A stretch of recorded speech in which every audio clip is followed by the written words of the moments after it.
The story will be told from the perspective of the main female character. The first thing my sister said to me that night was hello. She looked straight at my son and said, flat and cold, "We don't feed extras." Then she slid a plain glass of tap water across the table toward him, while her daughters sat there waiting for their lobster plates like it was the most normal thing in the world. My mother didn't even blink. She just added calmly, like she was stating a fact, "You should know your place." In that moment, the restaurant seemed to disappear. The music faded. The laughter at other tables went quiet. Even the sound of forks and glasses felt far away. All I could hear was my son, Leo, swallowing hard next to me. I didn't argue. I didn't raise my voice. I didn't cry. I smiled and said one word. Noted. Before I tell you what happened when the chef came out, let me ask you something. Where are you watching this from? And after you hear what came next, tell me, what would you have done? The restaurant was called Orlaya. It was the kind of place people reserved months ahead of time. Soft lighting, ocean gray booths, a wine list expensive enough to cover a month's rent without blinking. My sister, Clara, picked it herself. She said it was the perfect place to celebrate real achievements, which really meant her daughters getting accepted into college. I didn't argue. I just said we'd be there. Clara loved hosting dinners. She always said it made her feel generous. But what she really loved was the attention, the stage. Our mother, Elena, loved it too. She sat back and watched her favorite daughter play the role of success, like it was a performance made just for her. I'd seen this show my whole life, and I already knew my role. Quiet, polite, disposable. Leo sat beside me in the booth. His shoulders were already too broad for his jacket, and his hair kept falling into his eyes. He was 15, but still believed kindness mattered. When we arrived, he smiled at his cousins. They barely looked up from their phones. Elena and Maya, 17, both of them. They looked almost identical, except for their hair. Perfect smiles. Perfect posture. That kind of confidence you get when you grow up being told the world already belongs to you. "You're going to love this place, Valeria," Clara said, looking around the packed dining room. "They actually have a chef who knows what he's doing." I could have told her I trained that chef myself. Instead, I smiled. "I'm sure he's great." The hostess led us to a corner booth with a clear view of the open kitchen. Every table was full. Servers moved smoothly between them, black aprons, sharp voices, perfectly timed steps. It was my restaurant. No one at the table knew that yet. I designed the lighting, picked the marble for the bar, built the menu from nothing.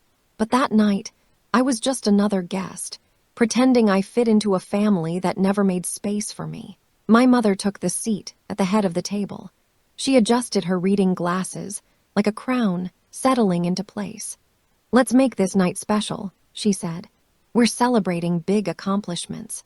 Elena smiled proudly. Maya leaned in and whispered to her sister about dorm choices.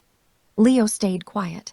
He studied the menu, pretending not to notice that no one asked him what he wanted. I focused on him instead of the tension. He'd grown so much this year. Deeper voice, bigger hands.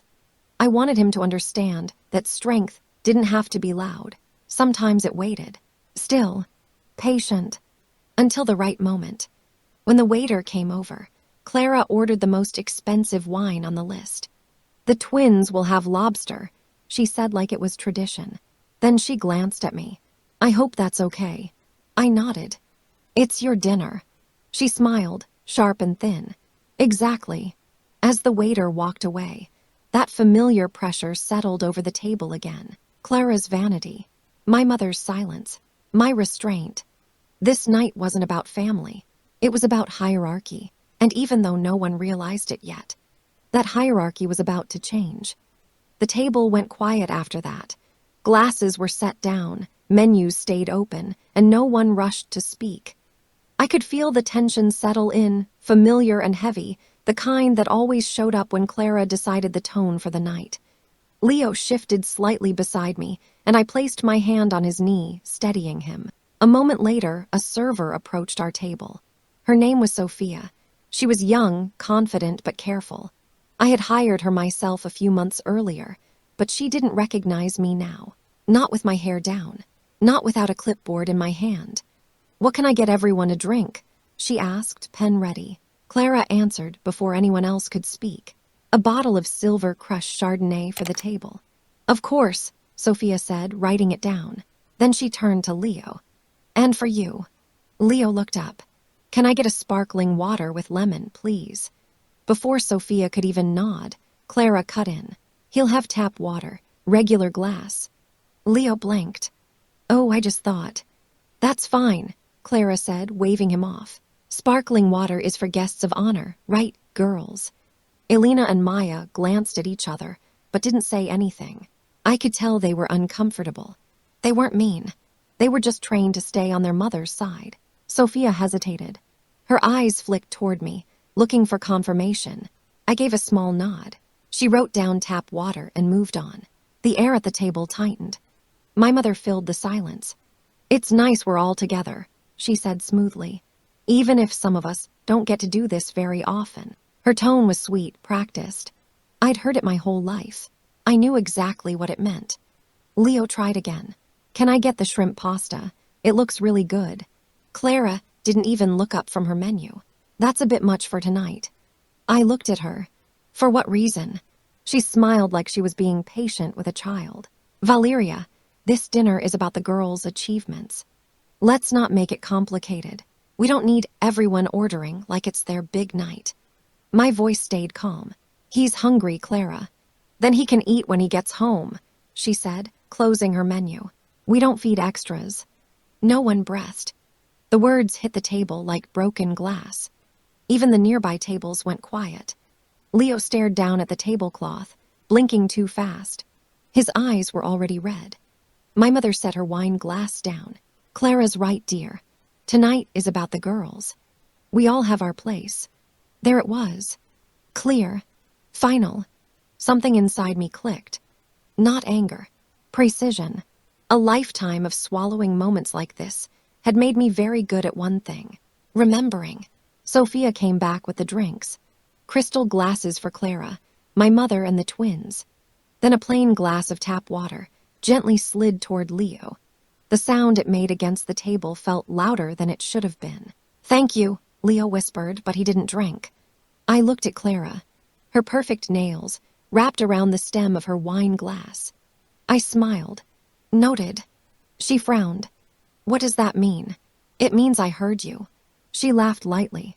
"Good, then let's move on." But we weren't moving on. Not tonight. I didn't touch my wine. The glass was cold in my hand, but my thoughts were steady. Clara talked nonstop about college essays and internships, like she was teaching a class on success. My mother nodded along, proud. I watched Leo push the water ring on the tablecloth in slow circles, trying not to cry. There was a time when I would have spoken up, defended myself, defended him. But tonight wasn't about arguing. It was about remembering who actually held the power in that room.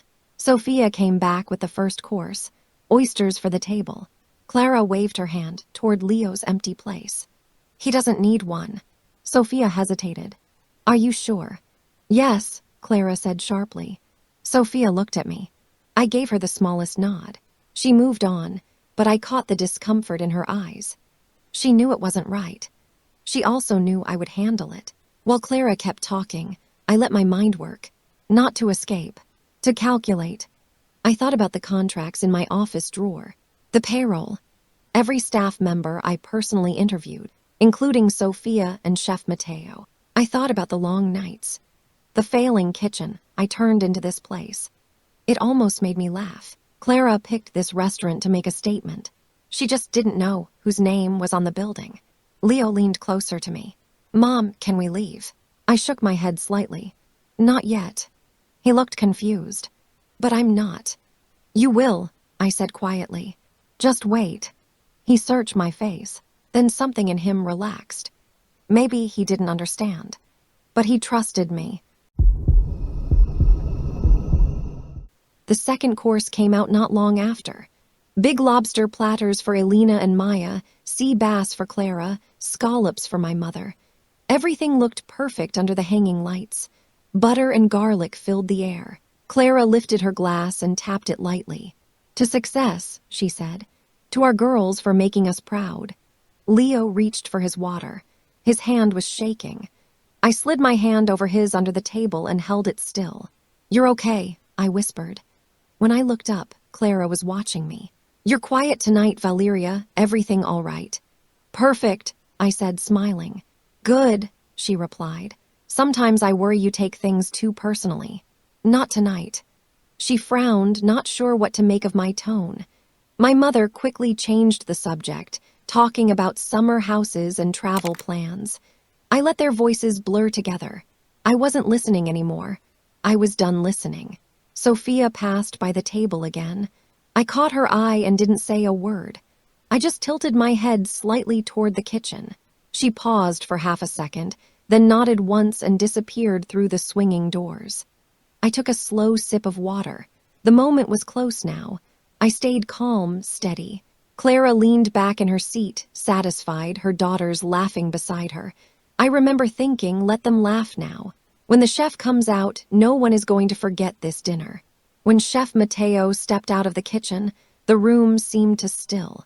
He wiped his hands on his white apron as he walked into the dining room. He had that quiet confidence that made people pay attention before he even spoke.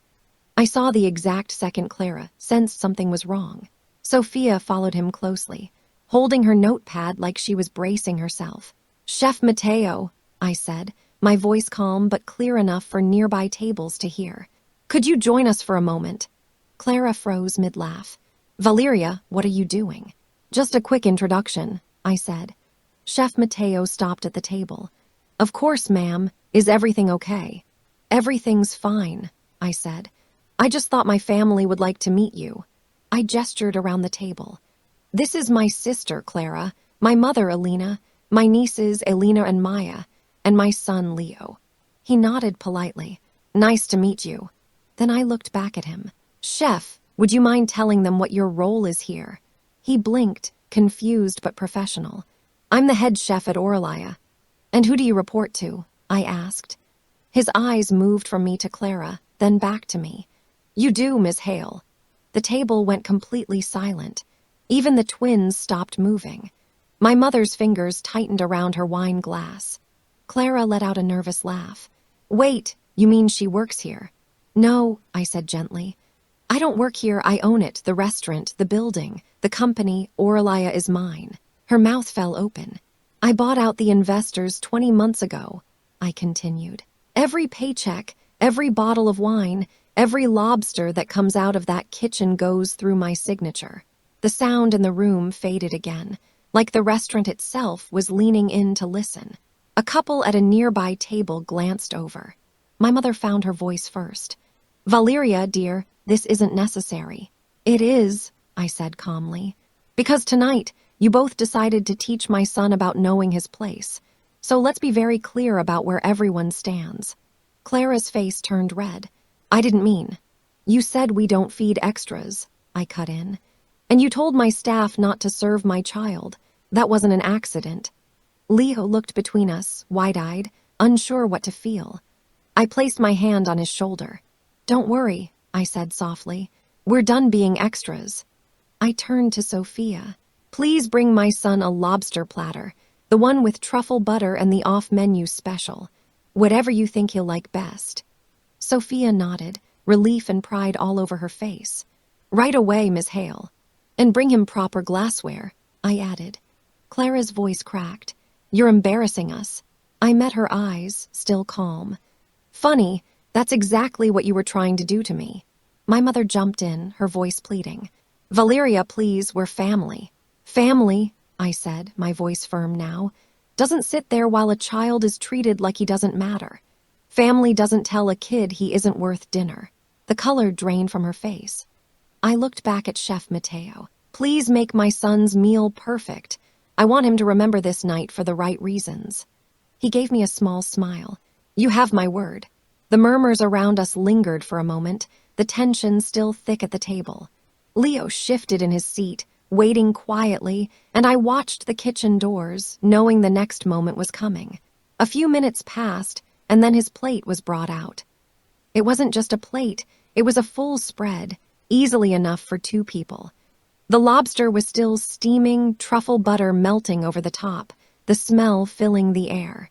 Chef Mateo himself set the plate down in front of Leo. "Enjoy, young man," he said. Leo's voice shook a little.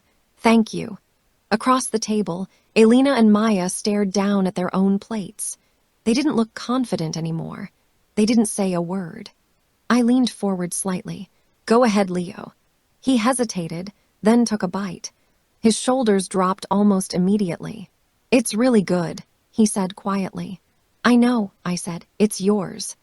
I lifted my glass, not for a toast, just a small, private acknowledgement of knowing your worth. Clara stared at me. "You planned this, didn't you?" I shook my head. "No, you did. You picked the restaurant. You picked the table. You picked the stage. All I did was turn on the lights." My mother covered her face with her hands. "Please stop, Valeria." "I will," I said, "after one more thing." I turned slightly and nodded toward Sophia. "Please bring the check to my sister." Clara's eyes went wide. "Excuse me." "This was your dinner," I said evenly. "Your celebration. You ordered the $85 bottle of wine. You ordered the lobster for the girls. You wanted to host. Hosts pay." She scrambled for her purse. "Valeria, come on." "Don't worry," I said calmly. "You can afford it. You said success should be celebrated properly." Leo kept eating. He was quiet now, relaxed. He looked up at me like he was checking if it was okay to smile. I nodded. He smiled. "This isn't fair," Clara said finally. I tilted my head. "Fair? You want to talk about fair?" She didn't answer. "Here's fair," I continued. "You teach your daughters that they're the main characters. You teach them other people are just background. Tonight, they watched what happens when the story changes." No one spoke. Even the music felt softer. Leo took another bite and glanced at his aunt. "It's really good," he said. Clara's lip trembled. "I'm sorry," she whispered. "Not to me," I said. "To him." She turned to Leo. "I'm sorry, sweetheart." He didn't say anything. He just nodded once. My mother spoke quietly. "We should go." "Yes," I said. "You should."